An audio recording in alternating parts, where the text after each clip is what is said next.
Yes, I didn't say. What are you looking so sad about, Jam?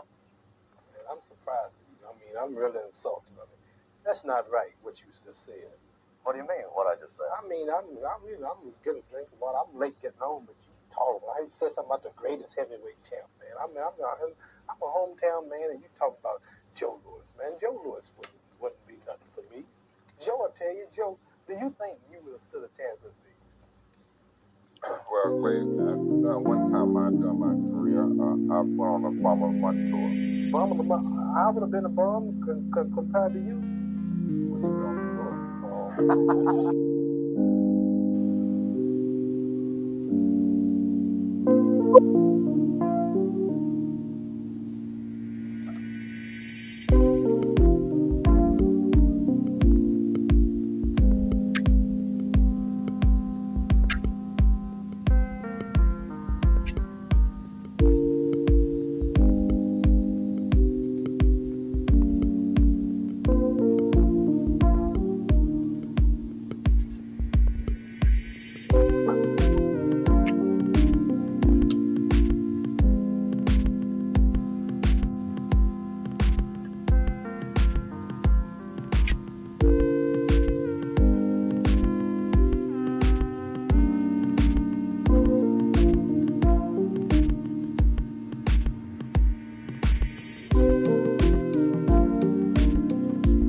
What's happening, my people?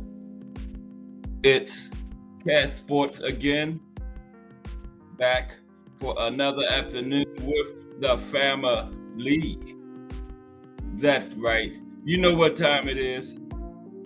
If it's Monday through Friday, 2 p.m., it's the Boxtorian, bringing you all that boxing history. Boxing is the greatest sport of them all. That's why we love it. Can't get enough of it. Miss Cass, way of the exploding fist ninja, the drunk Irishman, BVO Sports TV. Salute to everyone and welcome to another episode of Cass Sports, the Boxtorian. Today, some of the best nicknames in boxing history. How's the family today, this Tuesday afternoon? Good to see everybody in the building so far. Appreciate BVO Sports TV, the drunk Irishman, and Way of the Exploding Fist Ninja. Yeah, we're going to look at some nicknames today. You know, like the greatest right there. Too Sharp Johnson.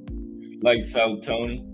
Thunder Gaddy. Yeah, we're going to look. I got about 50 of them. That's what we're going to do today. Look at the nickname and then a little summary of the boxer's career. That's all. Today on Cass Sports, the Boxtorian. But first, we got our fight of the day. Okay. And yeah, we got a whole lot of cards this weekend. I counted about 6 of them. What's up, Sonny Boy Boxing in the building? Salute. Good to see you today. Sonny Boy Boxing is here.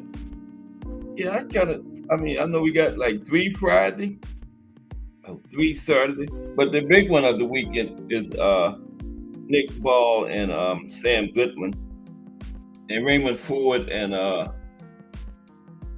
forgot the guy's name already on that card. That's a good match. Abraham Nova. That's a good match there. I like that fight. That's Raymond Ford's second at 130, I think. So that should be good. Yeah, that's the big card of the weekend. Nick Bowling Ball and Sam Goodman, Australian fighter. And Raymond Ford and Abraham Nova is the co-main, so that should be good. Let's get into our fight of the day. Without further ado, the fight of the day.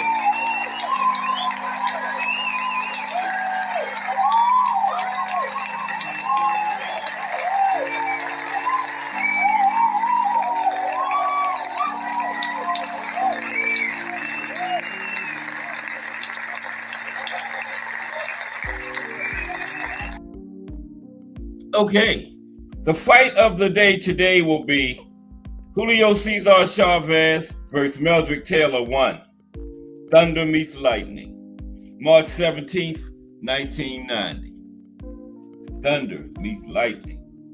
Chavez versus Taylor 1. Everybody probably don't even recognize they had a 2 because there was nothing like 1. Wow. Let's get into it. Chavez versus Taylor 1. Thunder meets lightning. March 17th, 1990. Okay. Put that down a little bit. But how's everybody? It's still early in this week of big boxing history. Tomorrow we're going to look at some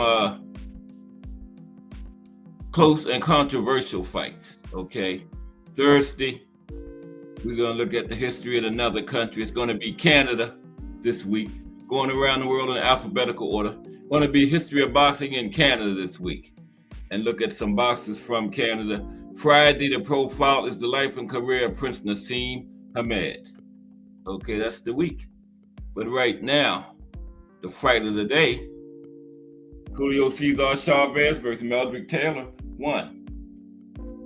March 17th, 1990.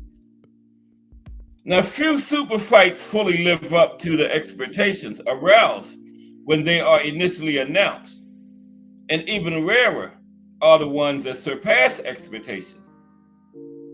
But only a handful completely blow away all preconceived conjectures, and in doing so, instantly become part of boxing lore, ensuring that debate about their outcome and significance will be passed on from generation to generation. Now, the first great battle between Meldrick Taylor and Julio Cesar Chavez is just such a fight. Okay, it was in 1990, right? People still debate that fight today, 35 years later in 2025. Matter of fact, we talking about it today. Looking back, it is impossible to overstate the esteem in which Mexico held Chavez. Born into extreme poverty, his family living in an abandoned boxcar, Chavez had promised his mother he would one day buy her a home. A few years later, he found his way into a boxing gym, and with it, the road out of misery. By 1990, he was an undefeated 3-division world champion, sporting an intimidating record of 66 wins with 56 knockouts, no losses. A hero to his people, he gave millions a reason to feel proud of their country after years of political scandals and economic hardships.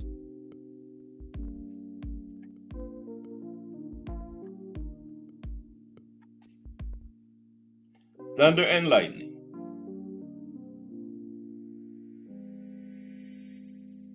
A gifted athlete with blindingly fast hands, Meldrick Taylor learned his trade in the gritty gyms of his native Philadelphia, one of America's great boxing cities. Starting his apprenticeship at the age of only 8, His innate talent led him at age 17 to a gold medal at the 1984 Olympics. He was on that great team, 84. Holyfield, one of the Holyfield, Sweet Pea, that great team. Terrell Biggs, yeah, that was a rival 76. Yeah, Taylor was on there. He won gold too. Mike Rem in the building. What's up, Mike? Fight of the day. Julio Cesar Chavez versus Meldrick Taylor. 1. Okay. Salute, Mike. Yeah, Meldrick won gold in 1984. He then promptly joined the pro ranks and in less than 4 years won a world title. He would defend that belt only 3 times before facing one of the 2 best fighters in the world, Julio Cesar Chavez, the other being Taylor himself. Okay? The build-up to the showdown remains memorable in its own right, centering as it did on the contest's huge significance, both in terms of unifying the light welterweight titles and in yielding an answer to the question of who was the very best in boxing, pound for pound. Other fascinating storylines emerged. Mexico versus the United States, power against speed, hard-won experience versus God-given talent, all of it summed up by the title stamped on the promotional posters, Thunder and Lightning. The matchup brought back vivid memories of other classic boxer versus puncher rivalry. Robinson versus LaMotta, Ali versus Frazier, Leonard versus Duran. Yeah, this was a big one. And also, you can't ignore it. It was the African American against the Mexican, right? Can't ignore that. That was a huge, that still is a huge matchup. But back then, that was huge. Okay? Cannot ignore that. Okay. Now, thus, the Vegas hype machine ran full steam, taking advantage of fight fans' rediscovered interest in the lower weight classes after Mike Tyson's shocking loss to Buster Douglas. At the same time, yeah, that was that same year, Tyson lost to Douglas. At the same time, media south of the Rio Grande patriotically swept away any pretense of objectivity as they fully backed Chavez. All Mexicans united behind their hero. While the fight did not transcend the sport and impinge on the larger culture, boxing having begun its slow fade from mainstream popularity, it definitively was the fight to see for all boxing fans. Jim Lantley called it the greatest little fight money can buy, a rare clash between great boxers in their primes. It was destined to profoundly alter the 2 warriors who fought and leave an indelible mark on the sport itself. Appreciate you way up there, Exploding Fist Ninja. Glad you enjoy my work. Okay.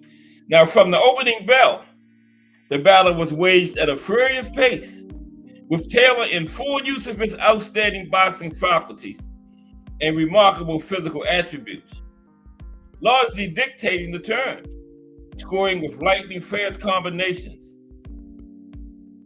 Displaying tremendous conditioning, the Olympian threw piercing flurries with the firing frequency of a machine gun, determined as he was to keep the stalking, relentless Chavez at the end of his punches.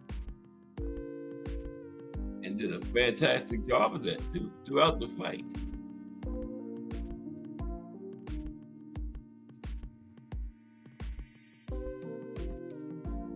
All this made it difficult for Chavez. Excuse me, let me take a drink. All right. Okay. Sorry about that. I had to get my throat right. Now, all this made it difficult for Chavez to assert his infighting strategy and bring his power to bear on Taylor's ribs and spleen. The Sonora native chased after the Olympian, but failed to mount a sustained attack, instead settling for landing one punch at a time. Undeterred, Chavez took what he could get in the hopes of eventually corralling Taylor and trading shots on the inside, the comfortable office in which he always preferred to operate. But Meldrick was a scoring machine, and the number of clean shots he landed would have severely denied the armor of any other foe. But while Taylor outscored Chavez by a wide margin, the Mexican's chin proved as tough as advertised, and he endured the Philadelphia's punch stoically, slipping a few, rolling with others, but never pausing in his quest to close the distance. It took several rounds before he did so, but in the meantime, he made the most of each blow he could land. Yeah, Taylor was boxing beautifully. Chavez was taking his time, biding his time.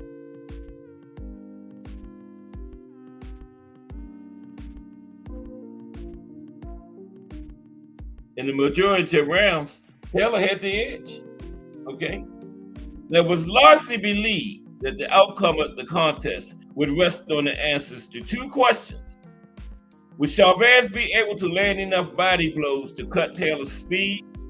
And would the confident Taylor restrain himself from engaging in an all-out brawl? The questions and their answers were inextricably linked. Had Taylor opted to box from a distance, scoring with quick combinations before moving out of harm's way, a winning outcome would have been virtually guaranteed. But Taylor had always been a warrior, a brave battler, who had to be chased out of the sparring ring by his trainers. The quintessential Philly fighter, he loved the rumble. He was driven now by a desire to both honor the city of brotherly love and to beat the tough Chavez at his own game, where he made his mistake at. But the moments where Meldrick bravely mixed it up were also the ones on which Chavez best capitalized. For evidence, watch the Mexican rally at the end of round 2. As Chavez elected to trade, Chavez consistently beat him to the punch, landing hard overhand rights and leveraged left hooks. In the 5th round, Taylor again granted Chavez the chance to fight inside. And even though he outscored the Mexican, Taylor's puffed up eyes at round's end showed who dished out the more telling blows. And yet, as the round sped by, there was no denying that more of them belonged to Taylor. Okay? As the round sped by, there was no denying more of them belonged to Taylor.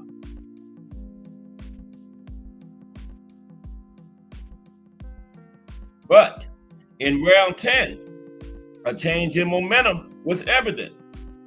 And the more pressure Chavez applied, the more Taylor chose to stand his ground. As a result, not only of his courage, but also of his diminishing stamina. As Chavez's attack mounted, the fight became a grueling war of attrition. The largely Mexican crowd stirring itself into a frenzy. By now, disdained their seats and cheered the bull-like Julio on. Rounds 10 and 11 were the most furious of the fight and the most damaging for Taylor. As the two warriors returned to their corners with a mere 3 minutes to go in the fight, victory remained within reach for both. For Taylor, by decision. For Chavez, if somehow in the final round he could cash in on the punishment he had mercilessly meted out in the last few rounds on Taylor. Okay? Came down to the final round.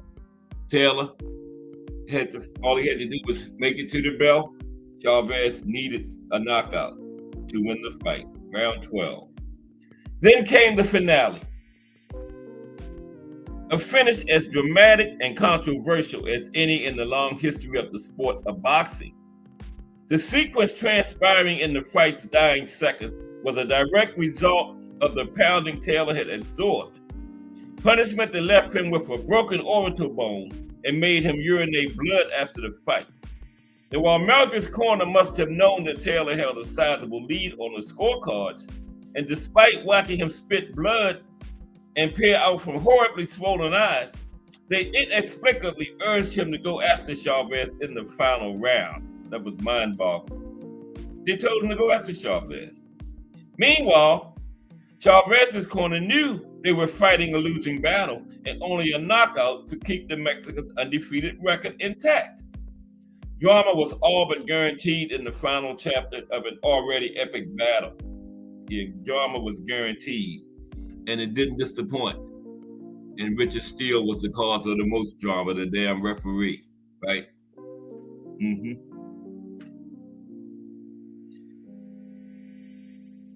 Mm-hmm. For the next 2 minutes and 58 seconds, an exhausted Taylor fought with the courage of a man drifting into a storm-ridden ocean who will do anything to stay afloat. With Chavez doggedly pursuing the knockout, Taylor, following his corner's instructions, refused to yield ground, firing off flurries while exposing himself to further damage. With 25 seconds to go, a potent right cross sent Taylor backwards. Chavez caught up with his quarry through a combination, but then backed off, setting a trap for Taylor, who duly chased after him on uncertain legs. With just 18 seconds left, as Chavez finished off a combination, he moved away from the ropes and then swiftly turned to throw a crushing right hand that Taylor didn't see. The shot sent the champion reeling to the canvas in his own corner, at the same time liberating from the throats of millions of Mexicans a long-held cry of joy. And then that's when Richard Steele went into action, when Richard Steele earned his money after that, right? That's when Richard Steele earned his paycheck. The extra money on the side, not his referee's pay. Okay? Now, as the crowd lost its collective mind, Taylor's arms searched for the ropes, and referee Richard Steele counted. By 6, Meldick was vertical. At 9, he looked to his corner, which was frankly yelling, either at Taylor or at Steele. Amid all the noise, and while quite possibly trying to ascertain what trainer Lou Duva was shouting, Taylor did not look at referee Steele as he asked the down fighter if he was okay. Deciding the champion was no longer fit to continue, Steele waved his arms and ended the fight, granting Julio Cesar Chavez an incredible victory with just 2 seconds left on the clock. He didn't ask Taylor to walk this way, walk none of that, because Richard Steele knew he only had 2 seconds to end the fight.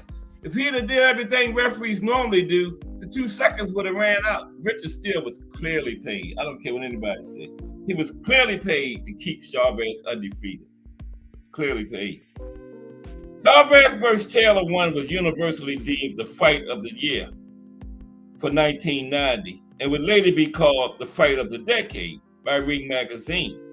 And it's hard to argue against easy judgment, but for all the savage action and incredible courage on display, the fight will be forever stained by Richard Steele's call, which unfairly robbed Taylor of the opportunity to finish on his feet and celebrate a clear points victory after an amazing performance. Yeah, Richard Steele, who was clearly paid off. Okay? Now, Steele's decision has been analyzed and discussed endlessly ever since. But even now, after over 3 decades, his actions merit consideration. First, there is no way Steele did not know that scant seconds remained in the fight, right? Atop the ring post behind Taylor, facing directly at Steele were blinking red lights counting down the final 10 seconds of the round. And Steele's assessment of Taylor's condition and fitness to continue was unduly fast. Like he was he could see the light blinking down to 2 seconds, and Steele was like he was in a hurry to end the fight, right? Steele's assessment of Taylor's condition and fitness to continue was unduly fast. It appeared influenced by this fact that the time was blinking down. Having completed the mandatory 8 count, Steele quickly asked, "Are you okay?" twice without first getting Taylor's attention, or in the second instance, even giving Taylor any chance to reply. He then immediately waved the fight off. Steele's actions, which unfortunately determined the outcome more than any punches landed by Chavez, including the right hand which decked Taylor, were strictly speaking in line with refereeing procedures, while at the same time breaking with tradition in terms of giving a champion boxer who has beaten the count with time to spare a chance to redeem himself. Examples of the latter abound. Think Jack Dempsey versus Louis Firpo, Juan Manuel Marquez versus Manny Pacquiao 1, Larry Holmes versus Renato Snipes. Okay, Richard Steele was operating very fast to end this thing, right? Very fast to end this fight. To further illustrate, had Richard Steele been the referee, there's no chance the great Archie Moore would have made it out of the opening round to defeat Yvonne Durrell in their fabled first fight. In any case, if any champion deserved a thoughtful evaluation from a referee, it was Taylor. And it's still taking 2 seconds to wipe off Taylor's gloves or have him take a step forward as he continued to assess him, the fight would have ended before he had to make a decision. But he didn't do any of that. Finally, consider Steele allowing Thomas Hearns to continue after getting decked in his first fight against Iran Barkley in 1988. Hearns barely beat the count and was clearly out on his feet, and yet, without responding to any questions, he was still given a final chance to compete before Barkley knocked him out of the ring. Had Steele used the same standard for Meldrick Taylor decades later, boxing fans would be able to appreciate his great fight and the inspiring performance of both combatants without having to include the referee in the conversation, right? Without having to include Richard Steele's cheating ass in the conversation. Yeah, he was clearly paid off, because listen to this. It's been said before, but that doesn't make it any less true. Those 12 brutal rounds of combat irreversibly changed the lives of Chavez and Taylor. After the heartbreaking defeat, Taylor was never the same dazzling, lightning quick phenom who could box circles around his opponents. He would win another world title before eventually losing to Terry Norris and Crisanto Espana, continuing to compete until 2002, despite his loss of reflexes and speed and, tragically, the noticeable slurring of his speech. But that first battle with Taylor also marks the birth of the suspicion that the career of Julio Cesar Chavez had become a script dictated by powers greater than he possessed in his fists. Future chapters, including the outrageous draw verdict in a fight he clearly lost, got washed by Pernell Whitaker, will only add fuel to the speculation. Yep, they was trying to keep him undefeated, right? But on that truly legendary night in Las Vegas, Chavez brought a whole nation to its feet with one crushing right hand, and Richard Steele made a truly regrettable call that stole victory from a warrior who left a piece of his soul in the ring. It's a moment that will live on in the collective mind of boxing fans long beyond our lifetimes for all kinds of reasons, both good and bad. And the same people saying, well, Richard Steele should have protect yourself at all times. Those are the same people talking about it was a draw with Sweepy. Yeah, right. That was, Chavez got washed in that fight with Sweepy, but they called it a draw. And some people, yeah, it was a draw. Come on. But anyway, yeah, Richard Steele was clearly paid off. But we're gonna look at some nicknames today. Historic nicknames in the world of boxing. Yeah. But that's ancient history now. But yeah, the referee should never make himself part of the conversation. But Richard Steele was going mighty fast because he saw that light blinking down. And if he was worried about more damage being done, all he had to do was tell him, walk this way, walk that way. Chavez would have never got the chance to hit him again because the 2 seconds would have ran out. Right? So yeah, Richard Steele was paid off. They was trying to keep Chavez undefeated.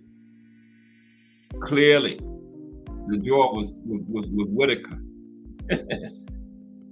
But let's continue. Okay, we're going to talk about some trilogies now. But that was the fight of the day today. Yeah, fight of the day. Julio Cesar Chavez and Mudrick Taylor. He didn't? Oh, you think it was a draw away of the Exploding Fist Ninja? Damn. Wow.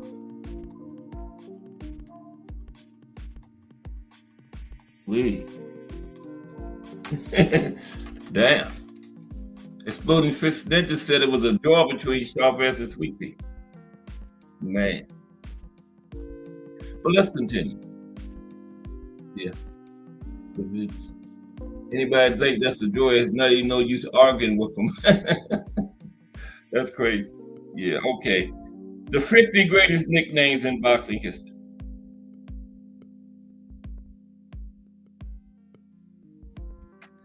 The 50 greatest nicknames in boxing history.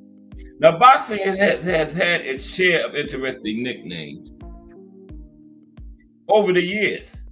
From the crazy to the accurate, from the funny to the bizarre, they're all here.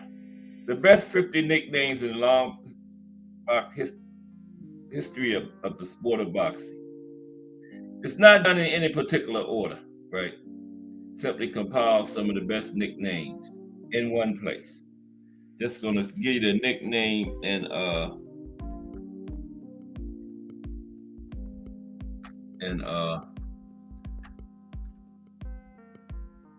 the nickname and a little about it. The way of the Exploding Fist Ninja. Power punches are not the only punches that count as points, my friend.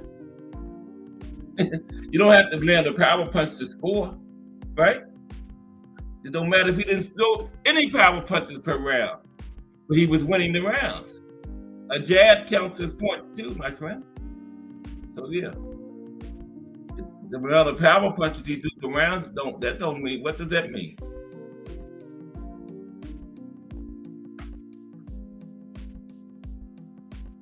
Power punches is not the only punch you score with, is it? I didn't think it was. Somebody correct me if I'm wrong. Jabs don't count to the judges for scoring? Oh, okay. I learned something today. Or maybe it was a draw then. Okay, let's go with the nicknames. First, James Lights Out Tony. Now, James Lights Out Tony was a superior defensive fighter, known as much for his bulging waistline as his skill in the ring. Now, Tony won championships at middleweight, super middleweight, and cruiserweight. He also won a share of the heavyweight championship from John Ruiz, but the decision was overturned when Tony failed a drug test.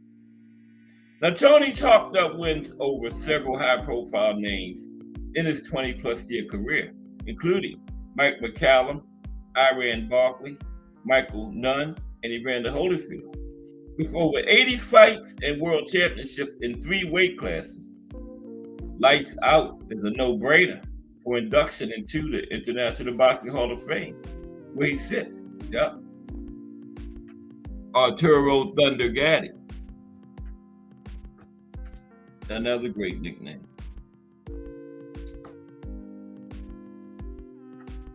Arturo Thunder Gatti wasn't the most skilled fighter in the ring, but you'd be hard-pressed to find a gutsier warrior who ever stepped between the ropes. Gatti was best known for his all-out style of fighting and his willingness to accept all challenges. The typical Gatti fight would end with him willing to swallow 4 punches for every one he landed, with both eyes either swollen, bruised, or bleeding. Despite all that, Gatti won more than his share of great fights. This included his 3 wars with fellow tough guy Mickey Ward between 2002 and 2003, in which Gatti emerged victorious twice. Now, while known primarily for his fighting style, Gaddy was also very successful in the ring, winning world titles in 3 weight classes. Unfortunately, he was taken from us before his time under suspicious circumstances in 2009. But his legacy as a blood and guts warrior lives on in the hearts of all who saw him perform. Arturo Thunder Gaddy. That's another great nickname. Here's another one. Okay. James Bone Crusher Smith won the IBF Heavyweight Championship with a stunning first-round knockout of Tim Witherspoon in December of 1986. Perhaps more importantly, he surrendered that title via unanimous decision early the next year against a young fighter named Mike Tyson. Smith was a big player in the heavyweight division in the 1980s, scoring wins over Witherspoon, Frank Bruno, and Jesse Ferguson. He briefly held a share of the heavyweight championship before losing it to Tyson. The fight was significant even in defeat, as Smith became just the third fighter and first to go 12 rounds to hit a final bell against Arn Michaels. Yeah, Bone Crusher. Yeah, and he was the first one to go. Oh, you meant to go 12 rounds with Tyson? Slowly Fist Ninja. Oh, you met Bone Crusher? Okay. Slowly Fist Ninja has met James Bone Crusher Smith. Oh my goodness. Okay. Yeah, we just looking at some nicknames today, that's all. And a little bit about the fighter with the nickname. Next is Juan, the Hispanic causing panic, Lescano. Juan, the Hispanic causing panic, it's Lescano. That's a good one there. Right? Now, Juan, the Hispanic causing panic, Lescano was an underrated fighter who, despite a good record, only challenged for a world championship once in his career. In that fight, he lost a narrow decision to Mexican superstar Jose Luis Castillo. Lescano defeated solid but faded veterans Jesse James Legion, and John Molina during his career. But his signature win came over former lightweight champion Stevie Johnston in 2003. Despite his inability to win a world title, that isn't what this list is about. And who can argue that the Hispanic causing panic isn't one of the great nicknames in boxing history? Yes, it is. Okay.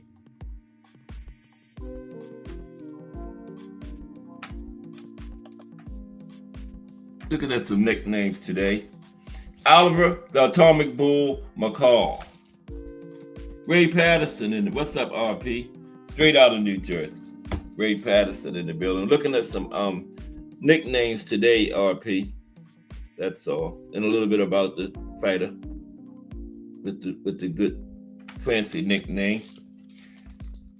Oh. Okay, next is Oliver the Atomic Bull McCall. Now, he shocked the boxing world in 1994 when he knocked out then undefeated WBC heavyweight champion Lennox Lewis in the second round. He would go on to successfully defend the title once before dropping it to Frank Bruno and then losing a controversial rematch against Lewis in which McCall broke down crying in the ring. McCall will always be best known for his signature fights against Lennox Lewis, right? One was a defining moment in his career, and the other one was one of the most bizarre incidents in the history of the sport. Yes. Yeah, that was weird. That second one with McCall. Broke down crying. Okay. We have Thomas the Hitman / Motor City Cobra Hearns. Now, Hearns has the distinction of having not one, but two great boxing nicknames. And whether you prefer to go with the more well-known Hitman or the Motor City Cobra, there is no doubt that Hearns belongs on this list. Now, Hearns was one of the most feared boxers of his generation, and he fought literally everybody there was to fight. He won world championships in 5 weight classes, from welterweight all the way up to light heavyweight. Hearns stepped in there with the greats of his generation, owning victories over Wilfred Benitez and Roberto Duran, and losses against Sugar Ray Leonard and Marvin Hagler. His 2 fights against Leonard, one a knockout loss and the other a draw, are widely considered some of the greatest fights in boxing history. The Hitman, Thomas Hearns. Ray Boom Boom Mancini. Keyon Carr, what's happening? Keyon Carr back in the building today. Salute. Good to see you today, Keyon Carr.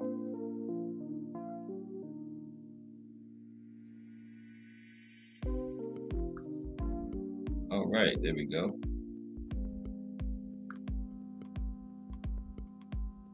Okay. Salute Keyon Carr. All right, yeah. Ray Boom Boom Mancini. Yeah, Hearns was nice. Yeah, I thought he won that second fight with Sugar Ray, but the judges didn't. That's what counts. Yeah, but Boom Boom. Ray Boom Boom Mancini was an average to above average fighter with a tremendous heart. He was often willing to absorb multiple shots just to land one of his own, right? Mancini wasn't a one-punch knockout artist despite his nickname. He would often wear opponents down as much with his ability to take punishment and keep coming as with his own shots. He won the WBA lightweight title in 1982 and made several successful defenses. Despite this, his signature moment probably came in a blood and guts war against Alexis Arguello in 1981. Despite the loss, Boom Boom gave as good as he got for the majority of the 14 rounds and won a great deal of respect from the boxing community in that fight with Arguello. Yes, he did. This is a good nickname here. Andrew Six Heads Lewis. Oh, Six Heads. Yeah. Andrew Six Heads Lewis. There he is. Andrew Six Heads Lewis won the vacant WBA welterweight title in 2001 and defended it once before having all 6 of those heads knocked off by Ricardo Mayorga in 2002. Yeah, Mayorga knocked all 6 of those heads off. Lewis had good power and won a world title, but his career lacks a signature win. He was knocked out twice when he stepped up in competition, once against Mayorga and also a second-round knockout against Antonio Margarito. Lewis is also known for retiring in the 7th round of a 2006 fight against Danny Dalton. Guess why? Because of an urgent need to use the bathroom, right? At the time of the stoppage, Lewis was well ahead on all 3 scorecards. But you know what they say? You gotta go, right?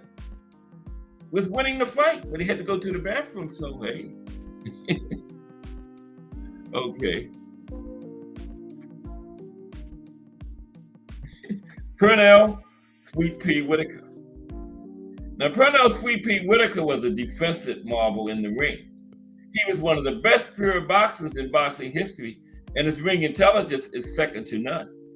Now, Whitaker won world titles in 3 weight classes and dominated the welterweight division in the mid-1990s. He held the WBC welterweight championship, which he won from Buddy McGirt in 1993, for 4 years until a controversial loss to Oscar De La Hoya in 1997.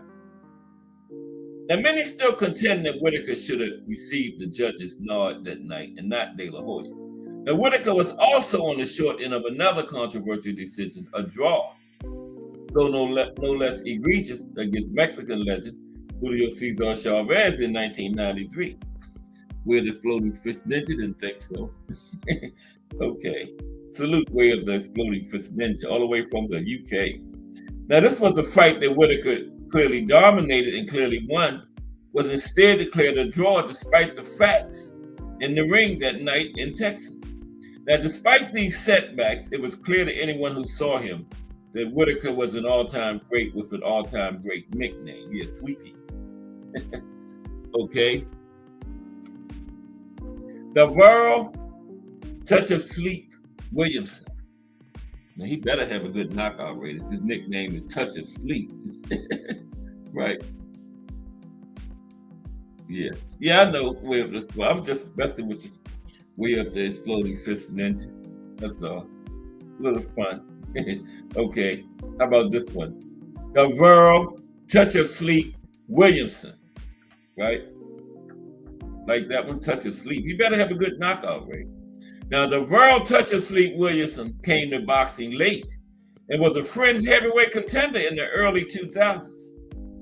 He challenged for a share of the heavyweight championship once, losing a close unanimous decision to IBF champion Chris Bird in 2005. Now, Williamson is known for his punching power. It's evidence. He's known for his punching power, right? It's evidenced by his 23 knockouts and 27 pro wins. Okay, yeah. 23 knockouts and 27 wins, so that's not bad. While his resume is made up largely of journeymen and fringe contenders, this is still an impressive stat and led to the well-earned nickname, Touch of Sleep. Yeah. Okay, yeah, that's not too bad. 23 and 27. That's in the 80s. Yeah, right. Yeah, that's 85%. So yeah, he earned his nickname, Touch of Sleep. Touch of Sleep, okay. All right, so now another nickname. Mike the Body Snatcher McCallum just left us this year. Mike the Body Snatcher McCallum. Okay. Yeah, the Body Snatcher dominated the 154-pound weight class in the mid-'80s. He won the WBA junior middleweight title in 1984 and made 7 successful defenses before moving up to middleweight. He vacated. Didn't lose it in the ring, vacated, right? So then, his first world title challenge at middleweight was unsuccessful, but the setback was brief, as he would win the WBA middleweight title in 1990. In 1994, McCallum would secure a 3rd world title in the 3rd weight class, winning the WBC light heavyweight championship. Now, during his career, he would step into the ring with fellow greats of his generation, Roy Jones Jr. and James Toney. Now, he wasn't able to defeat either man in the ring. The Body Snatcher will still go down as one of the best of his era. Yeah, the Body Snatcher was okay. Mm-hmm. Then we got Merciless. Oh, shoot. I messed up. Merciless. I don't remember where I was at now. Oh, Merciless Ray Mercer. There's Merciless. Him and Tommy Morrison right there. Oh, you had McCallum winning that one, Exploding Fist Ninja against Tony. Yeah, it was a good fight. Mm-hmm. Yeah, that was a good one. Yep. Yeah, I've seen that a few times. Merciless Ray Mercer. Now, Merciless is best known for his granite chin. A 1988 Olympic gold medalist who compiled an impressive amateur career while in the U.S. Army. Mercer is also a former WBO heavyweight champion. Mercer won his first and only heavyweight championship in 1991 with a stunning knockout of previously undefeated Tommy Morrison. He was also known for engaging in wars with 2 of the best of his generation, with decision losses against Evander Holyfield and Lennox Lewis, right? Now, while both fights were close, many felt that Mercer got the short end of the stick against Lewis in a fight he deserved to win. Now, later in his career, his granite chin would fail him in a heavyweight title challenge against Vladimir Klitschko. But by that point, the man known as Merciless was badly faded. Yeah, he was fading then. Merciless was. Here's a good one. Owen, what the heck, Beck? Owen, what the heck, Beck? What the heck? Now, what the heck was a fringe contender in the heavyweight division in the mid-2000s. He was never a terribly good fighter and lost every time he stepped up his competition level. But what the heck did have one great nickname, right? And he challenged for a world title once in his career. He lost by 5th round knockout to Nikolai Valuev in 2006. Yep, he did have one title opportunity. Here's a good one. This is one of my favorites here. Nicknames here. Vinny, the Tasmanian Devil, Pazienza. That's a good one. Vinny, the Tasmanian Devil, Pazienza. Now, Vinny, the Tasmanian Devil, was one of the most colorful characters to ever step foot into a boxing ring. But even with his colorful antics, both inside and outside the ring, he was quite an accomplished fighter, having won world titles in the lightweight and junior middleweight divisions. Now, Pazienza competed at every weight between lightweight and light heavyweight during his long career. Despite his 2 world championships, he was never able to recognize elite status, losing to fighters such as Hector Camacho and Roy Jones Jr. when he stepped up in class. But he got a good nickname, the Tasmanian Devil, Vinny. I started to make this the thumbnail, too sharp, but then I went with the greatest. Okay, let's see what's going on in the chat then. Yeah, that's right. Exploding Fist Ninja, he is Bruce's friend. I think they both from Rhode Island, I believe. Keon Corsair's past was deep into the coke. He said he was seriously finished around 1991. Yeah, Valuev was the 7-foot something guy. Yeah. I think he was like the tallest, one of the tallest, might be the tallest boxer ever.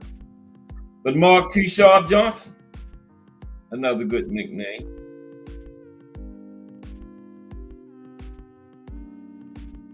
Too Sharp spent most of his career as one of the top 10 pound-for-pound fighters in the world, in the lower weight classes. Competing in the lower weight classes, Johnson won world titles at flyweight, super flyweight, and bantamweight. Okay, flyweight, super flyweight, and bantamweight for Too Sharp. He was inducted into the International Boxing Hall of Fame in 2012. Johnson was also a standout amateur fighter and was considered to have been avoided by bigger name fighters of his era, including Johnny Tapia and Ricardo Lopez. No, Finito didn't dog nobody. That's wrong.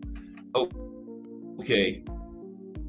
I like this one here too. Michael, second to none. Michael, second to none. That was it. Michael, second to none. Second to was his nickname. None was his last name. Michael, second to none.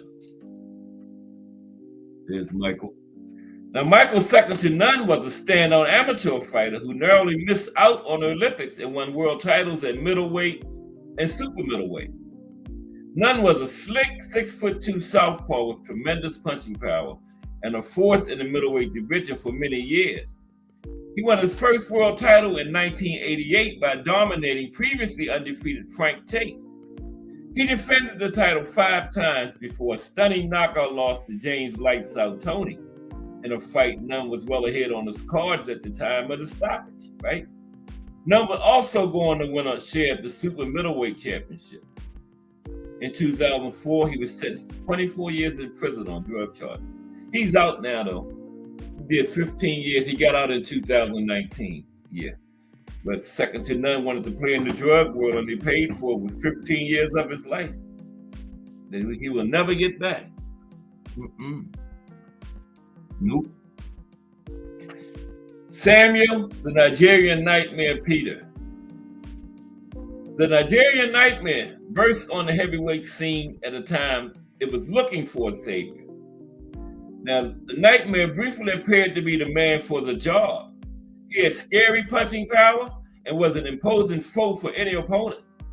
In 2005, he lost a unanimous decision to future champion Vladimir Klitschko in a fight where the Ukrainian giant was dropped 3 times. He would lose decisively to Klitschko in 2010 by 10th round knockout. Now, Peter would move on to defeat James Toney twice, once highly controversial, and then Oleg Moskayev for the WBC heavyweight title. He would lose the title in his first defense, being dominated by Vladimir's older brother Vitaly, en route to a 10th round stoppage. Nigerian Nightmare. Samuel Peter. And here we go. The Golden Boy. The Golden Boy, Oscar De La Hoya.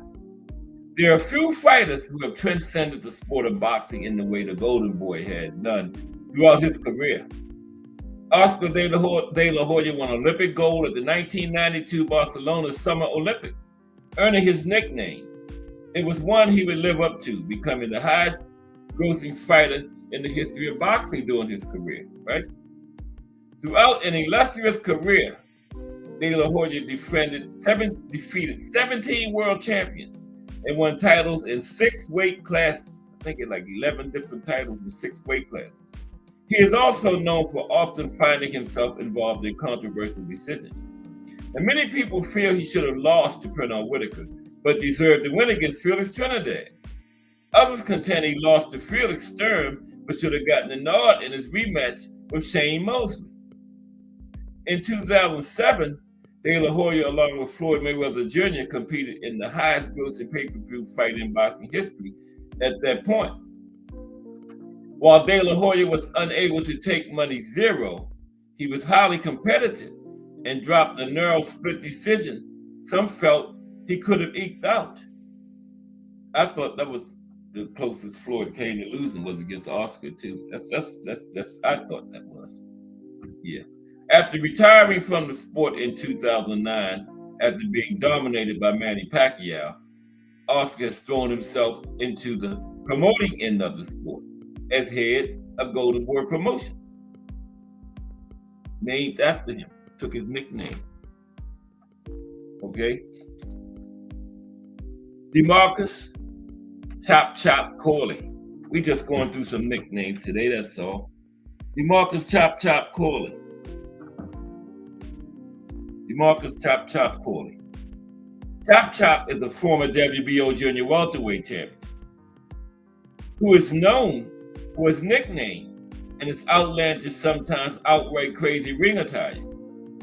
Corley has fought many of the best of his era, coming up short in fights against Floyd Mayweather Jr., Miguel Cotto, and Zab Judah. Corley won the WBO junior welterweight title in 2001 in a fight he took on just 5 days' notice. Yep, DeMarcus Chop Chop Corley. Go back a ways here. Wait for a minute. I'm gonna drop this down some. I don't know.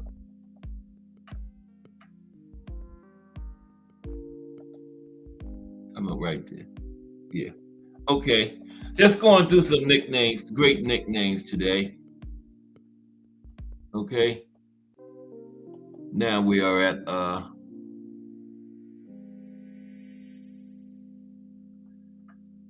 okay, bear with me. Oh, there we go, right there. Reuben Hurricane Carter. Reuben Hurricane Carter. There's Hurricane. Is it Hurricane? Yeah. On the left. Reuben Hurricane Carter. Technique. What's up, Technique? In the building. We looking at some nicknames today, Technique. There's some of the great nicknames in boxing. Then a little bit about the boxer behind the nickname. Go back a ways here. Reuben Hurricane Carter. That was a good one. I think he was like in the 60s, around that range. Okay. Let's take the jump all the way back to the beginning. Wow. Bear with me. Hurricane was like number 20. Bear with me, please. I'm sorry.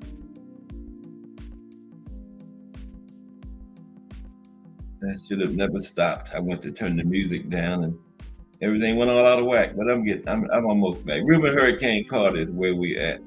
A salute technique. Good to see you today, bro. All right.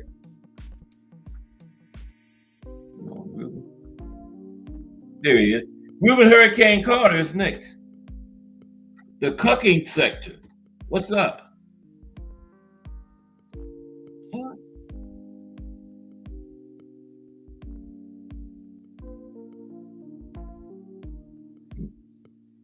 Okay. Oh, he got a message for technique there. The cucking star. Salute the cucking star. How are you today?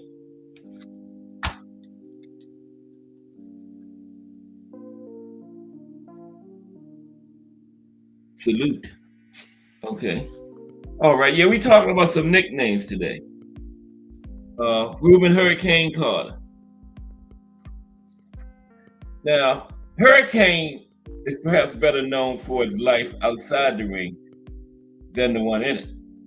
He spent many years in prison on a murder charge that were later thrown out by a federal court after accusations of racism and withholding of evidence during the trial. Yeah, they said he really didn't commit the murder, but he did quite a bit of time in prison. Now, as a fighter, Carter competed as a middleweight and was known for his tremendous punching power and highly aggressive fighting style. It was these traits that earned him the nickname Hurricane. Now, while he never won a world championship, his signature moment came when he knocked out former and future world champion Ernie Emil Griffith in 1963.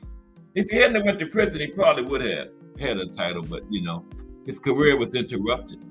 Yeah, he had already started his career when that happened, when he got that murder charge and wound up in prison. Yep. Okay. The Eastern Assassin, Larry Holmes. Looking at some nicknames today. Now, the Eastern Assassin is one of the most feared heavyweights of all time. His left jab is to this day considered one of the most lethal weapons to ever appear in a boxing ring. Now, Holmes burst on the scene with a dominant win over hard-hitting contender Ernie Shavers in 1978. And this would set up a war between Holmes and WBC champion Ken Norton, a fight in which Holmes won a tight split decision after taking the 15th and final round on two of the official scorecards. Because after 14, it was 7-7, dead even, right? And Holmes took 15. That was a great fight. Anybody like great old fights? 1970, June, I think it was in June 78. I know it was 78, but Holmes and Norton. Great fight for the WBC Heavyweight Championship. Now, Holmes would defend the title 20 times, second only to Joe Louis's record of 25 at heavyweight, and defeat fighters such as Ernie Shavers, Big Mike Weaver, a 38-year-old Muhammad Ali, Trevor Berbick, James Bone Crusher Smith, and Carl the Truth Williams, right? Now, Holmes finally relinquished the title in a huge upset decision. Controversial upset decision loss to reigning light heavyweight champion Michael Spinks in 1985, right? Holmes would never again hold a world title, though he did challenge 3 more times. He lost to Mike Tyson, Evander Holyfield, and Oliver McCall. Yep, the Eastern Assassin, Larry Holmes. All right. Iran the Blade Barkley. Iran the Blade Barkley.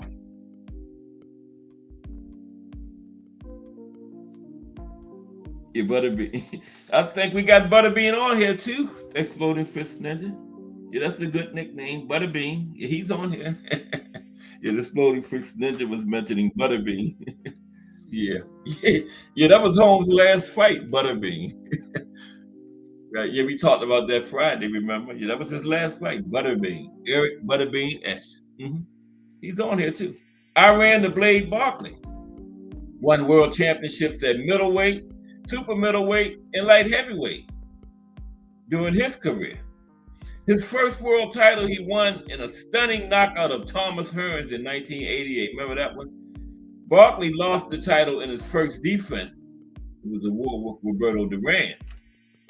and then dropped a close majority decision to Michael Nunn. He would win a world title at super middleweight and then take a light heavyweight title belt again from Tommy Hearns in 1992. Took 2 titles from the Hitman. Yup. He took 2 titles in 2 different weight classes from the Hitman. Now, Barkley's career spiraled out of control after losing his super middleweight title to James Toney in 1993. He fell on hard times after campaigning as a heavyweight, right? And was actually homeless. Yeah, Iran the Blade Barkley. Yeah, fell on hard times. When he was like 50-something, it was rumored he was coming back, but I don't think he did. But yeah, I think he was like 51 or something. They was talking about Iran was coming back. I was, no, don't do it, Iran. And he didn't. The Explosive Thin Man, Alexis Arguello. That's one of my favorite nicknames there. There's the Explosive Thin Man and Aaron Pryor. That was our fight of the day yesterday, remember? Yeah. Okay. The Explosive Thin Man, Alexis Arguello, is one of the most devastating punches in the history of boxing. He was a 3-time world champion and has the distinction of being one of the few fighters in boxing history to never lose a title in the ring. Yeah, all his 3 weight classes, he always vacated to move up to the next level. Never lost in the ring. All of his titles were vacated, right? Arguello is perhaps best known for his 2 wars with fellow boxing Hall of Famer Aaron Pryor. Though he lost both by stoppage, he is still considered to be one of the best fighters of his era. Yeah, him and Pryor became great friends too after their careers.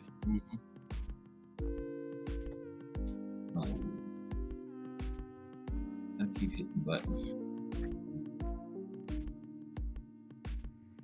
The Explosive Thin Man, the Real Deal, Evander Holyfield. That's a good nickname. Okay, the Real Deal. Now, Holyfield is a former undisputed cruiserweight and heavyweight champion. He is also the only man to ever win a share of the heavyweight crown on 4 separate occasions. Yep. Ali was going for 4 when he lost to Holmes when he was 38, but everybody knew Ali was going to lose that fight. But Holyfield actually won it on 4 separate occasions. Only man ever. Holyfield holds wins over a virtual who's who of the heavyweight division of the late 1980s and 1990s. These include wins over Mike Tyson, Riddick Bowe, Michael Moorer, George Foreman, Larry Holmes, and Ray Mercer. Holyfield is also known for a series of awards with cruiserweight Dwight Muhammad Quali. Unfortunately, Holyfield's career continued well past his prime, right? And devolved into a sort of a circus sideshow. Yeah, he definitely went on too long. Evander did, yeah. But still can't take away from what he accomplished in there, in his prime, right? Iron Mike Tyson. Iron Mike Tyson. That's not Iron Mike Tyson, that's Marvin Hagler. I don't know what happened to Iron Mike Tyson. Oh, there he is. Okay. Iron Mike Tyson. Now, Mike Tyson burst on the heavyweight scene in the mid-'80s with devastating power and the ability to win fights by intimidating his opponents before they even stepped into the ring. But he couldn't intimidate Buster. That's for sure. He couldn't intimidate Buster. Tyson won his first world title against Trevor Berbick in 1986 at the age of 20. He still is the youngest heavyweight champion ever. He also became the first heavyweight fighter in history to unify the titles from the IBF, WBA, and WBC. First to do that. He had another nickname, the baddest man on the planet. He won his first 19 fights by knockout, 12 in the first round. During his title reign, Tyson defeated many, if not most, of the top heavyweights of his time. Trevor Berbick, Picklin Thomas, Tony Tucker, Tony Tubbs, Larry Holmes, and Razor Ruddock. Tyson is also known for his one-round demolition of lineal heavyweight champion Michael Spinks in 1988, the 91-second fight. His shocking knockout loss to James Buster Douglas in 1990 still ranks him among the most shocking upsets, not just in the history of boxing, in the history of sports, period. Tyson was also known for his out-of-the-ring struggles, including a rape conviction in 1992 and his later mental health struggles. After returning from prison in 1995, Tyson again won 2/3 of the heavyweight title before being shockingly dethroned again, this time by Evander Holyfield. Yep. And he is a member of the Boxing Hall of Fame, Iron Mike Tyson. Now, Marvelous Marvin Hagler. And that's not a nickname. That's actually his name, because Marvin, a lot of the commentators and people wouldn't call him Marvelous back in the day, his nickname. So he went and changed his official legal government name to Marvelous Marvin Hagler. So that's not a nickname. That is actually his name, Marvelous Marvin Hagler, right? Marvelous Marvin Hagler was the dominant force in the middleweight division throughout most of the 1980s. His reign as undisputed champion lasted from 1980 to 1987. And during that time, he made 12 defenses of his crown. Hagler is consistently ranked among the top 5 middleweights of all time and is considered to have one of the best chins in boxing history. During his career, he rang up impressive wins over Tommy Hearns, a decisive 3rd-round knockout, and a tough one against Roberto Duran. Yeah, that was a tough one there. His best-known fight, however, was probably a highly controversial decision loss to Sugar Ray Leonard in 1987. The fight was razor close, with both fighters landing a roughly equal number of shots, but Hagler being the more active of the two. The split decision verdict for Leonard remains highly debated to this day, with many defending it and many feeling Hagler deserved to keep the titles. And one judge had it 118-110. That judge should have never judged another fight in their life.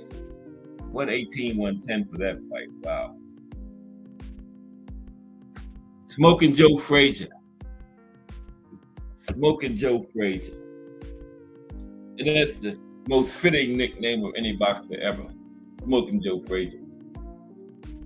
Okay? I think of any nickname in history in boxing, that's the most fitting. Smoking Joe Frazier. Okay? Because that's what he did during his fights. He was smoking. Smoking Joe Frazier. Smoking Joe Frazier was both an Olympic gold medalist and undisputed heavyweight champion of the world. During his legendary career, he defeated many top heavyweights, including Fury Curry, Buster Mathis, Eddie Macon, and Jimmy Ellis. In 1971, Frazier defeated fellow legend Muhammad Ali at Madison Square Garden by a clear-cut unanimous decision. The fight, dubbed the fight of the century, was Frazier's finest moment and sent Ali to the hospital with a broken jaw. And that's got to be the most iconic fight of all time. This is how iconic that fight was. It was March 8th, 1971. On March 8th, 2001, the two men's daughters fought on the 30-year anniversary. Now that's iconic. Your daughters fight to celebrate the 30-year anniversary of the fight. Wow. That was Ali versus Frazier 4. When the two daughters fought. Now Frazier would lose his titles by knockout to George Foreman before losing a disputed 12-round decision rematch against Ali in 1974. And then their third fight, the Thriller in Manila, was also an Ali victory after Frazier's trainer Eddie Futz stopped the fight due to eye swelling in the 14th round. Your Frazier was blind in both eyes, right? Well, he was already legally blind in one eye, but then Ali closed the other eye up. So, and even the eye he was blind in was closed too. Both eyes were swollen shut at the 14th round of that fight. That was the best fight ever. They almost killed each other in that ring that night. The Thriller in Manila. Every boxing fan should see that fight. The Thriller in Manila, 1975, in the Quezon City, the Philippines. Yeah, that was crazy. Okay, Tomorrow we're going to talk about close controversial decision. I'm not finished with the nicknames yet, though. Riddick Big Daddy Bo. Riddick Big Daddy Bo. Okay.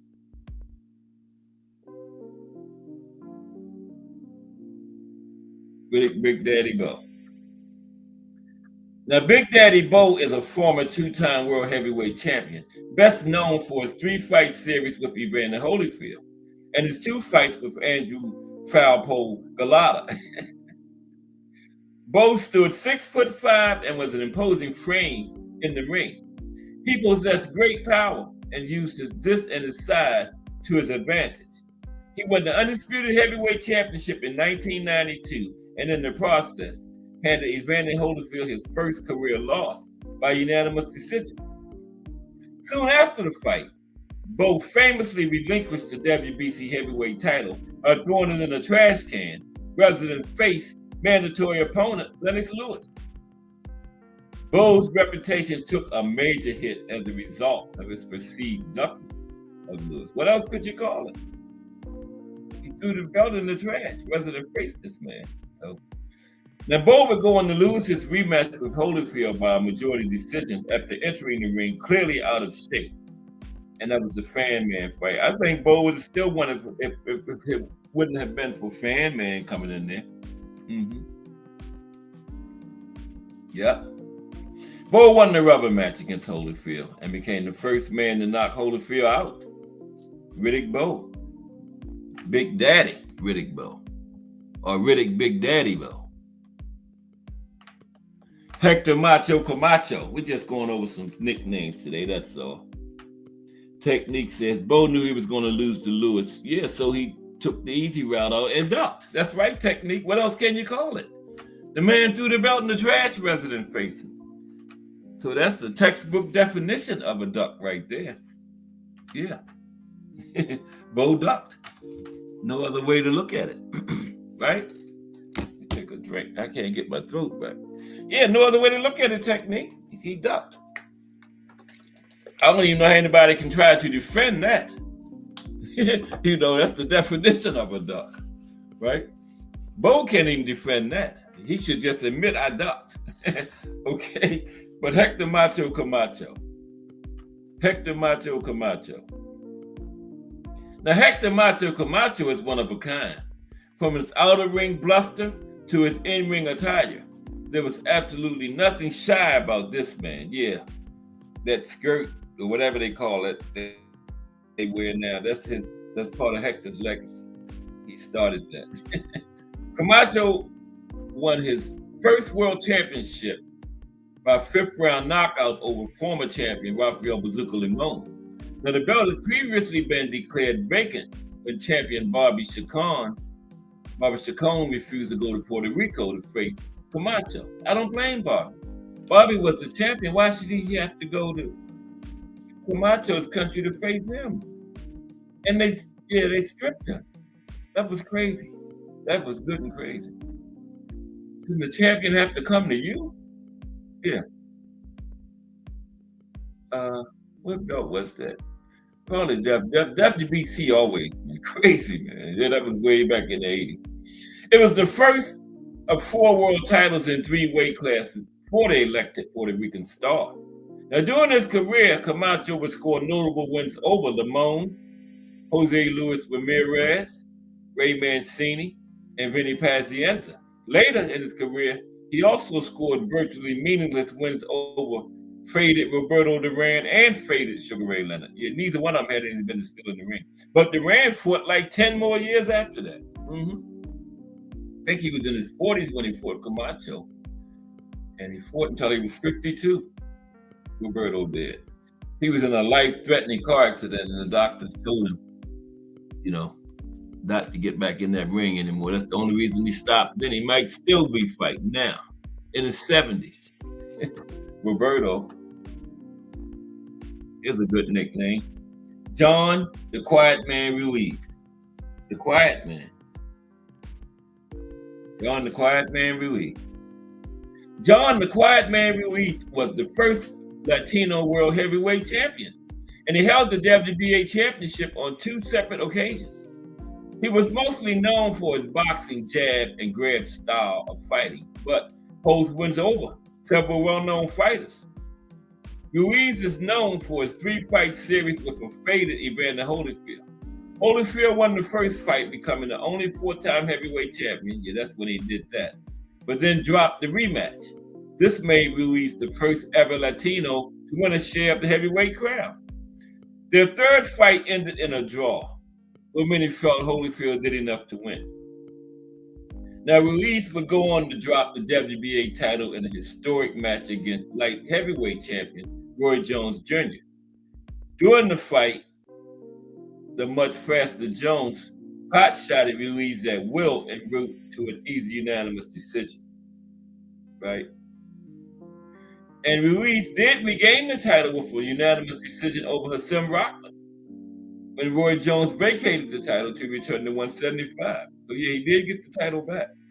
John Ruiz, 2-time heavyweight champion. Ronald Winky Wright. I mean, his nickname was so good that I didn't even know his name was Ronald for the longest time. Till like a year ago. By the time his career ended, I still didn't know what his first name was. I thought it was Winky. Right? Yeah, but Ronald Winky Wright. That's a good nickname when you think it's the guy's real name. Yeah. You know a nickname is great when most people don't even know your first name, your real first name, right? Ronald Winky Wright was a defensive specialist whose often tactical style did not endear him to many fans. Now, despite his immense boxing ability, this prevented him from becoming a big draw on his own. Yeah, he had to get big names in there with him because of, his defensive style and everything. But still a great fighter in the Hall of Fame.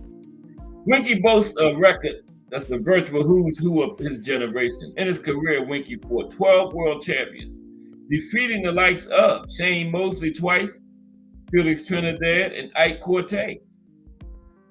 Winky retired after dropping a clear decision to up-and-coming Peter Quillen, right?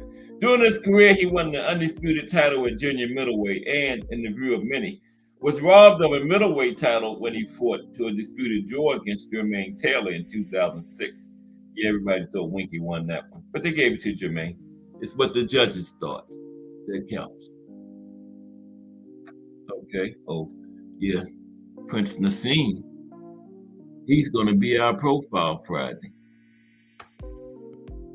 Prince Nassim Hamed. Life and career, Prince Nassim Hamed, but right now, his nickname, the Prince, Nassim Hamed. Okay?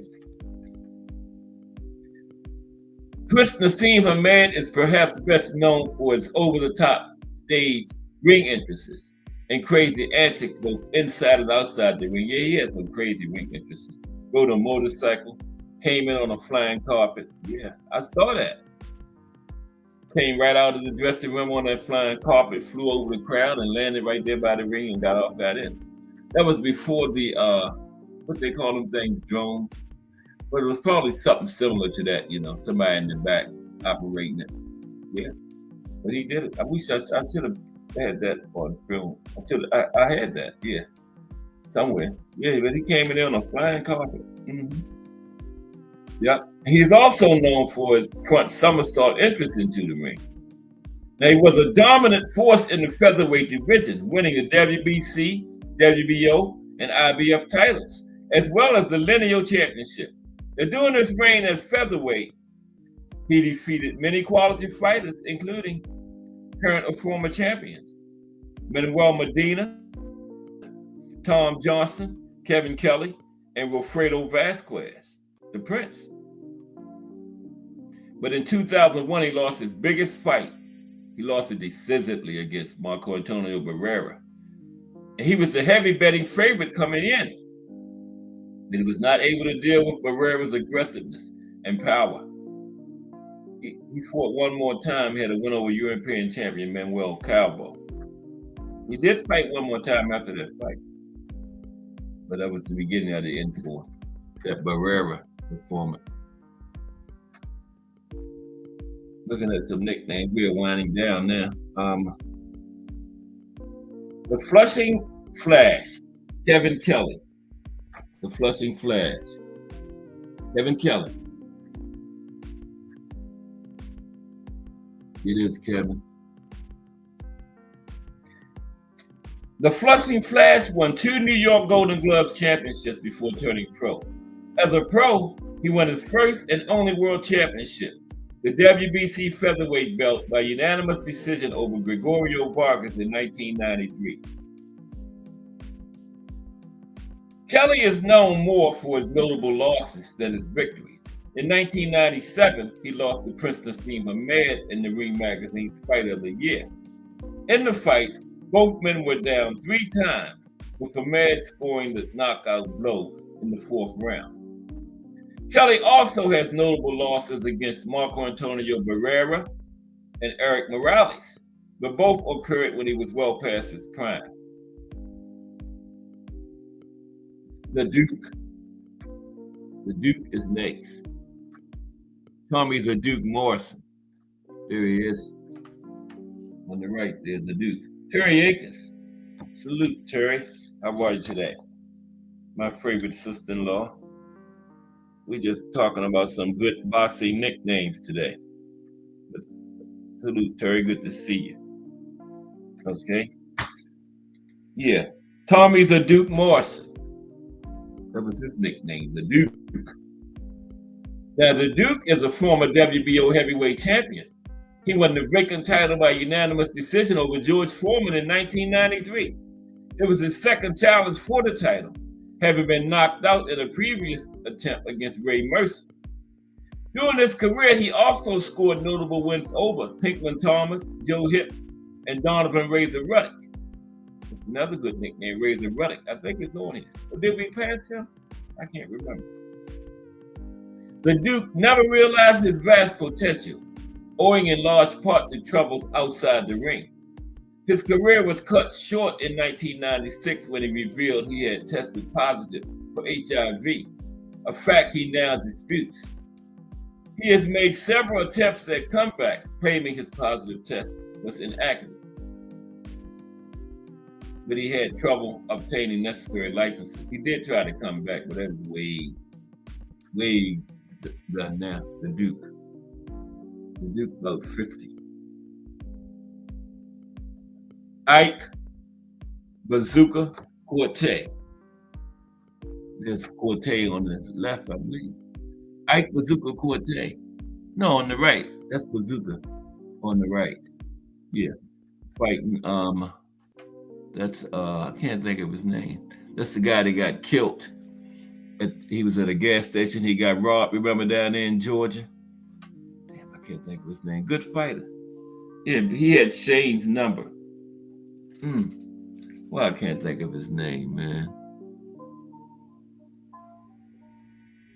But yeah, Ike Bazooka Corte. It's probably in here. Bazooka Corte is a former WBA welterweight champion who fought many of the best of his era, though in losing efforts. Corte won the title by 11th round knockout over Crisanto Espana in 1994. He would go on to defend the belt against notable opponents such as Vince Phillips, Obakar, before challenging Oscar De La Hoya for the WBC belt in 1993. Corte put up a game performance against De La Hoya in the fight. He lost by split decision. Many felt the fight was controversial and favored Corte despite the fact that he was knocked down by the Golden Boy in the 6th and 12th rounds. Vernon Forrest, that's who he's fighting right there. Vernon Forrest, that's the name. Bazooka also found himself on the short end of the stick in a comeback fight in 2005 against Vernon Forrest, losing a unanimous decision to him in 2006. Most ringside observers again felt that Corte had gotten the short end of the stick in a fight he had won. Here's Razor. Donovan Razor Ruddock. Donovan Razor Ruddock. Got somebody on the mat. Yeah, Donovan Razor Ruddock. Okay, yeah. Okay, Donovan Razor Ruddock. Now, Donovan Razor Ruddock was a highly promising heavyweight contender in the 1980s and early 1990s. Razor got the nickname because of his cutting jab and tremendous power. He nicknamed his left hook the Smash. Razor turned in perhaps his best performance when he brutally knocked out former heavyweight champion Michael Dokes in 1990. He would then go on to lose two spirited fights against Mike Tyson, one by knockout and one by decision in 1991, both in 1991. Razor would also lose by knockout to Lennox Lewis and Tommy Morrison before stringing up a series of wins against B-level opposition and calling it a career. All right. Here we go. The Hands of Stone. Roberto Duran. Great nickname, great fighter. The Hands of Stone is one of those iconic nicknames in the sport, which is attached to a man considered by most experts to be an all-time top 10 pound-for-pound fighter. Him and Joe Frazier got the two most fitting nicknames. Smoking Joe Frazier and Hands of Stone for Duran is the two most fitting nicknames that fit the best. Roberto Duran won world titles in 4 weight classes: lightweight, welterweight, junior middleweight, and middleweight. He is considered by many to be the greatest lightweight fighter of all time. A versatile brawler in the ring, Duran's most notable performances both came in the ring against Sugar Ray Leonard. He beat Leonard in 1980 for a share of the welterweight crown in a fight that had a highly contentious lead-up. Duran won a unanimous 15-round decision, right? Took the crown off Sugar Ray. And the rematch is the infamous No Mas fight when Duran inexplicably quit in the 8th round of a very close fight. Considered a win. He quit in the 8th round of a very close fight, right? To this day, Duran disputes that he quit the fight simply because he didn't want to fight. But it has been a derisive nickname that has followed him ever since. It was my nickname one time. That's how much I liked Duran right after that fight. Yeah, No Mas was my nickname for a little while too. That's they started calling me. I was mad too because Roberto could have still won that fight. It was a very close fight. And when he quit. Yeah, he quit. When he quit. Ferocious Fernando Vargas. Yeah, you quit on me, Roberto. Ferocious Fernando in a very close fight. Ferocious Fernando Vargas. Ferocious Fernando Vargas is a former 2-time junior middleweight world champion who was one of the hottest prospects in boxing during the late 1990s. Now, though he had a successful career, it could easily be said that Vargas did not reach his full potential. Vargas defeated several quality fighters in his career, including Yuri Boy Campos, Raul Marquez, Winky Wright, and Ike Corte. He never appeared to be the same fighter after a brutal back-and-forth knockout loss to Felix Trinidad in 2000. He would then go on to lose a grudge match, also by knockout, to rival Oscar De La Hoya. After a series of comeback fights against light opposition, Vargas returned to the upper echelon, losing twice to Shane Mosley, both in brutal fashion. Yeah, those were two tough fights that shook a Shane. He would call it a career after dropping a majority decision grudge match to Ricardo Mayorga in 2007. Yeah, Fernando. Okay, looking at some great nicknames. Bernard, the Executioner Hopkins. / Alien. I'm going to put Alien in there too. Yeah, Bernard, the Executioner / Alien Hopkins. Now, Hopkins is one of the few fighters you could say would be able to compete in any era of the sport. He is simply that good, right? Hopkins' list of career accomplishments is legendary. Former undisputed middleweight champion on more than one occasion. First man to retain all 4 sanctioning body titles, 4-belt era, first 4-belt champion, and the Ring Magazine belt in one fight. A record 20 defenses of the middleweight title, I think he's tied with Joe Karzaki there. So Joe is at Triple G. I think Triple G got 22. And he's formerly the Ring Magazine light heavyweight champion. Oldest man to ever win a world title. And you can go on and on and on about B-Hop achievements. Bernard Hopkins. Okay.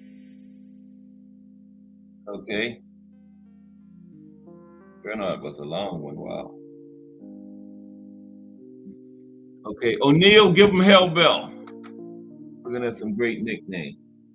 O'Neal, give him Hell Bell. That was his nickname. Give him Hell. O'Neal, give him Hell Bell. Give him Hell Bell is a former undisputed cruiserweight champion, having held the WBA, WBC, IBF, and the Ring Magazine cruiserweight titles. In doing so, Bell became only the second undisputed champion in the overlooked division, joining Evander Holyfield. The cruiserweight was just a pit stop for light heavyweights on the way to heavyweight, right? But it's became more of an established division over the last 10 years or so, But one time, like when it first came in, late 70s and the 80s, it was just a pit stop for light heavyweights on the way to heavyweight, yeah. Bell won his first title by defeating Dale Brown for the IBF belt in 2005, and then he defeated John Mark Mormack for the WBA and WBC titles in 2006. The win would be the last significant one of his career, right? O'Neal, give him Hell Bell. Yeah, that was his nickname. Give him hell. Renato, Mr. Snipes. Renato, Mr. Snipes. Renato, Mr. Snipes is best known for his title challenge against Larry Holmes in 1981. Did he drop him? I know he gave him a tough fight. He dropped him. Snipes was able to knock Holmes down in the 7th round of their fight and gave a good account of himself before being stopped in the 11th round. Though he was more of a stepping stone type fighter, Snipes was always dangerous and gave tough fights to notable names such as Tim Witherspoon, Greg Page, and Tyrell Biggs. He defeated future WBC heavyweight champion Trevor Berbick in 1982 by a unanimous decision. And he dropped Berbick in the 1st round. Okay? Got a win against Trevor. The Brown Bomber, Joe Louis. The Brown Bomber. Looking at some famous nicknames. You can have no discussion of the history of heavyweight boxing that does not include the Brown Bomber. Joe Louis is considered by many to be simply the greatest heavyweight boxer of all time. And yes, that includes Muhammad Ali. Louis was the world heavyweight champion for a record 140 months, nearly 12 years. During that time, he made a heavyweight record, 25 successful defenses of his title. With devastating knockout power, Louis transcended the sport of boxing. He is widely credited with becoming the first African-American cultural icon in the United States at a time when African Americans were still struggling to gain acceptance. The Brown Bomber, Joe Louis. Here he is. Here it is, right here. Oh, wait a minute. I went right past the Brown Bomber. There's the Brown Bomber. I was on Butterbean already. Butterbean is next. Eric Butterbean Esch, the big 330-pound heavyweight. It was Larry Holmes' last fight, Butterbean. Yep, it was Larry's last fight. Butterbean. Eric Butterbean Esch.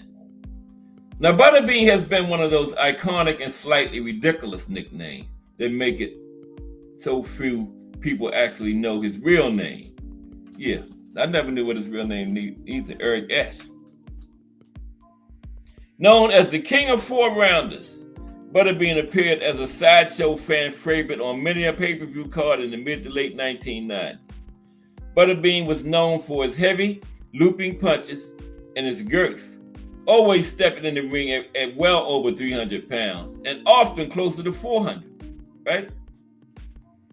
Much of his career was spent knocking out club level and journeyman type fighters, though a few stray name fighters do appear on his resume. These include professional loser Louis Monaco, Mike Tyson comeback opponent Peter McNeely is on there, his record, and former heavyweight champion Larry Holmes, who, despite being well past his prime, defeated Butterbean by unanimous decision in 2002. That was Holmes' final fight at age 52. Yep, Butterbean. Roman Made in Hell Karmazin. That's his nickname, Made in Hell. Roman Made in Hell Karmazin. Roman Made in Hell is a former junior middleweight Olympian with one hell of a nickname, right? He is known as a steady volume puncher who won the IBF junior middleweight title against Kasim Osuma in 2005. He also defeated former middleweight champion Keith Holmes, but lost his title to Corey Spinks in 2006. Jermaine Bad Intentions Taylor. Okay, winding it down now. Jermaine Bad Intentions Taylor. There's Jermaine on the right.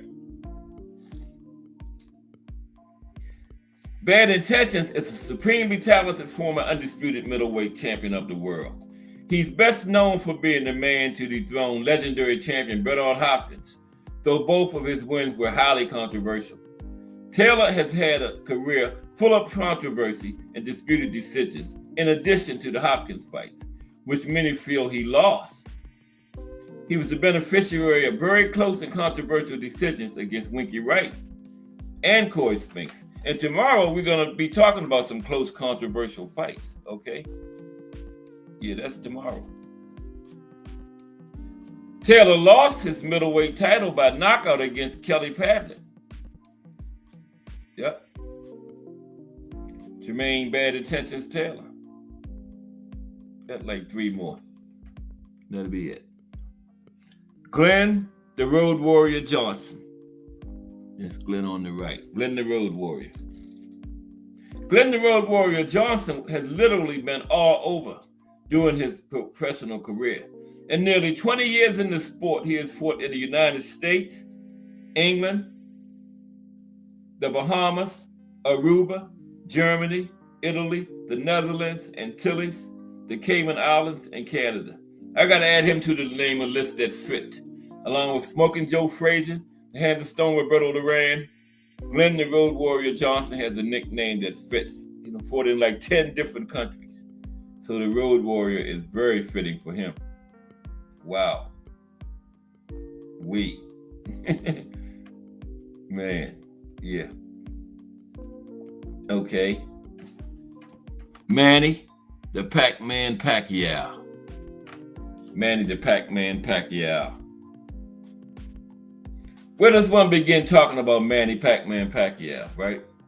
First man to win championships in 8 weight classes, first and only. Has held 4 lineal or recognized world titles in those divisions. He has also been voted the Fighter of the Year by the Boxing Writers Association of America and the Ring Magazine on 3 separate occasions. The Pac-Man, right? Manny. Only man to win titles in 8 weight classes. What I'm talking about, 4. 8. Yeah. All right. The babyface assassin, Marco Antonio Barrera.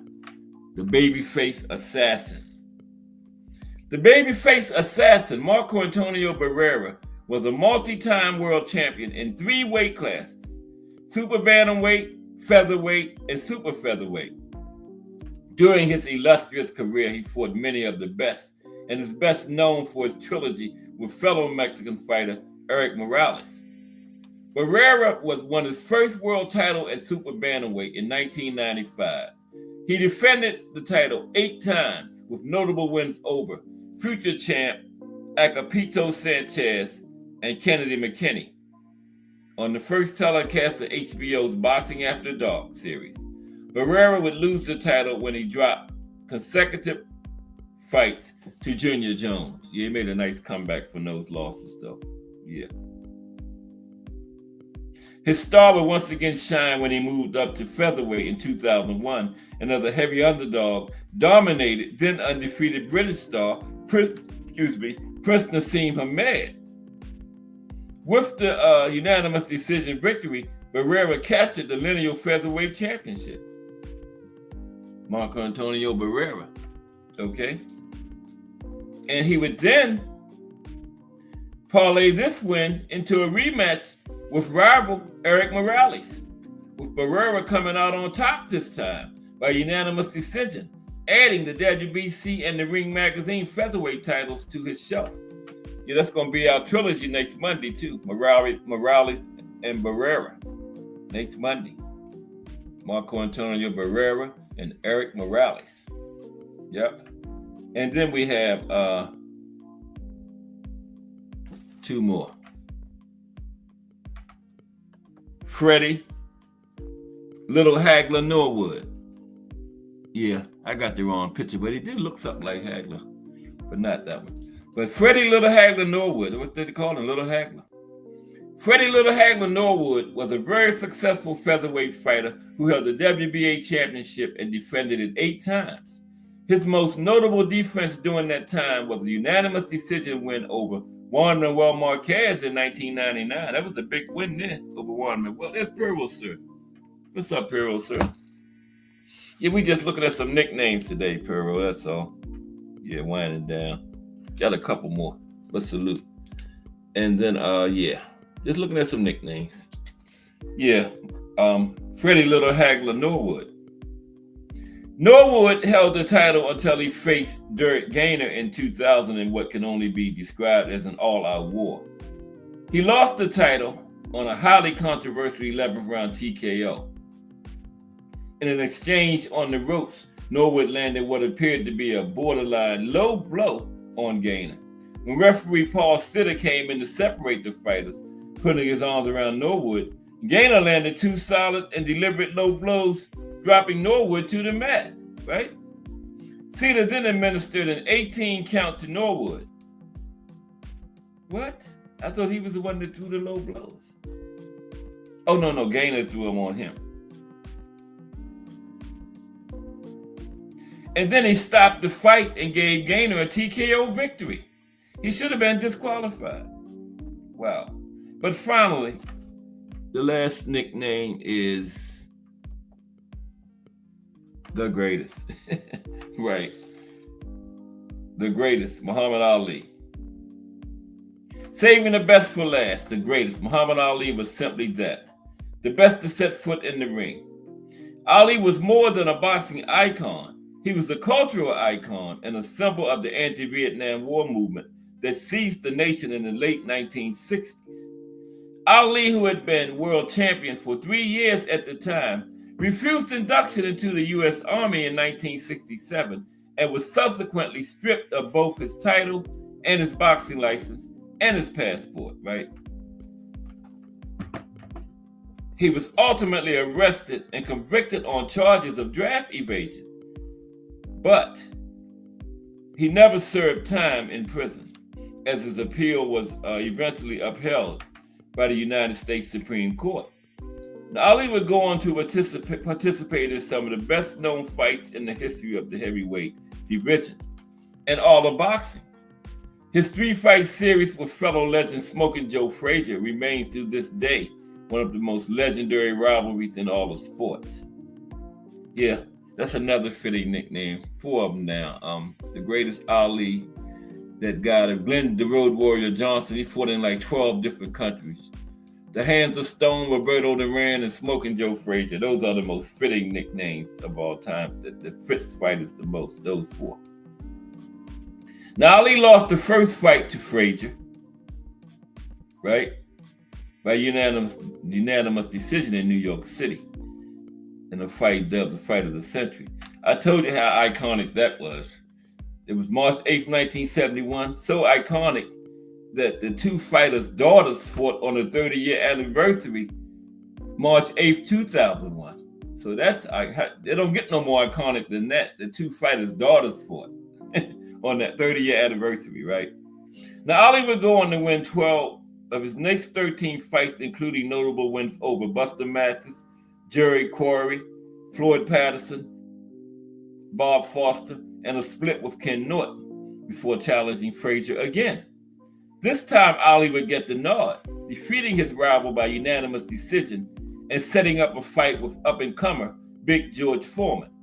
The Rumble in the Jungle would pit Ali against the younger Foreman in a matchup many felt Ali could not win. The fight took place on October 24th, 1974 in Kinshasa, Zaire, right? Today is the Democratic Republic of the Congo. But the greatest would not be denied. He allowed Foreman to throw as many punches as he wanted, most landing on Ali's gloves and arms. This strategy was called the rope-a-dope.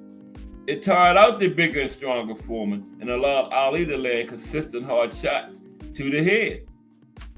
By the 8th round, an exhausted Foreman was primed for Ali. Ali landed a series of shots to the head, culminating in a straight right hand that would end Foreman's night and give Ali the most unlikely win of his career. But he wouldn't give George a rematch. I don't think he could have done that again. I don't think Ali could have beat Foreman again. And he knew it. That's why he didn't give him the rematch.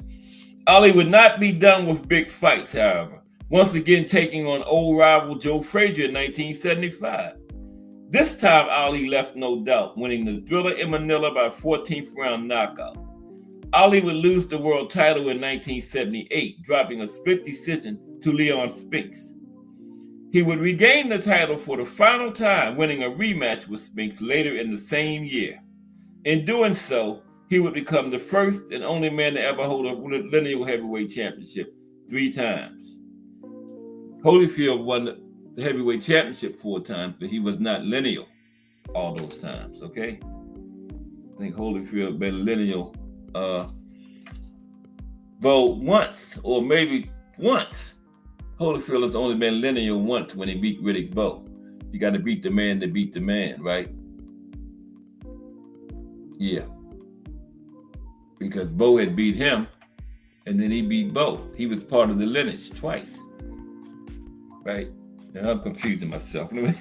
But yeah, Ali was the only one to be lineal heavyweight champion 3 times. Holyfield won it 4 times, but he wasn't lineal, okay? So there you have it. Some of the top nicknames in boxing history. Tomorrow we're gonna look at some of the most close and controversial fights in history.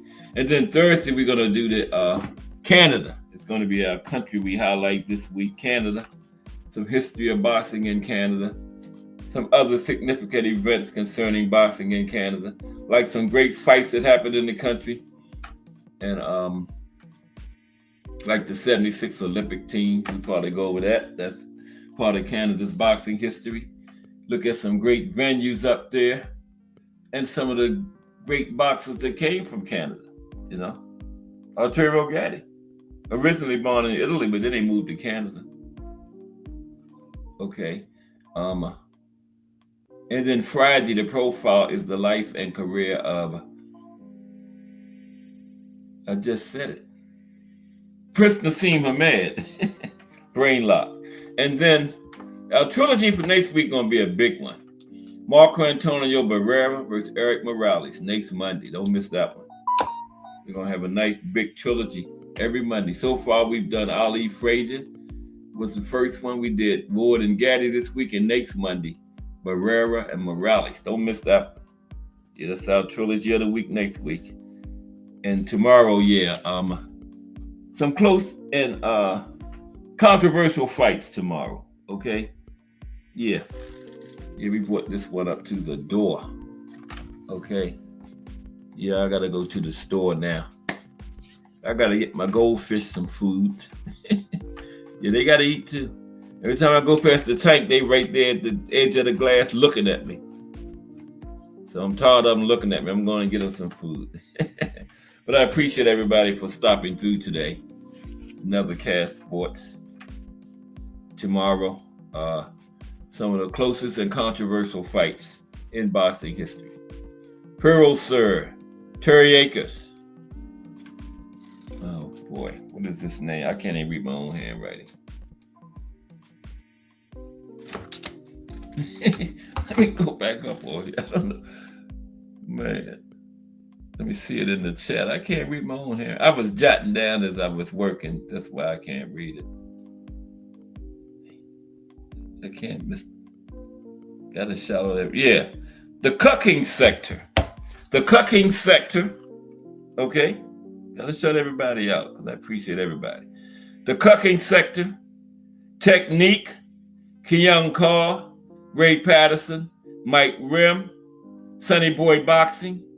BBO Sports TV, The Drunk Irishman, Way of the Exploding Fist Ninja, and Miss Cass. Appreciate everybody. Okay. Join me tomorrow for some of the most close and controversial fights in boxing history. Okay? If it's Monday through Friday, 2 p.m., it's the Boxtorian bringing you all of that boxing history. Everybody have a great afternoon. Peace.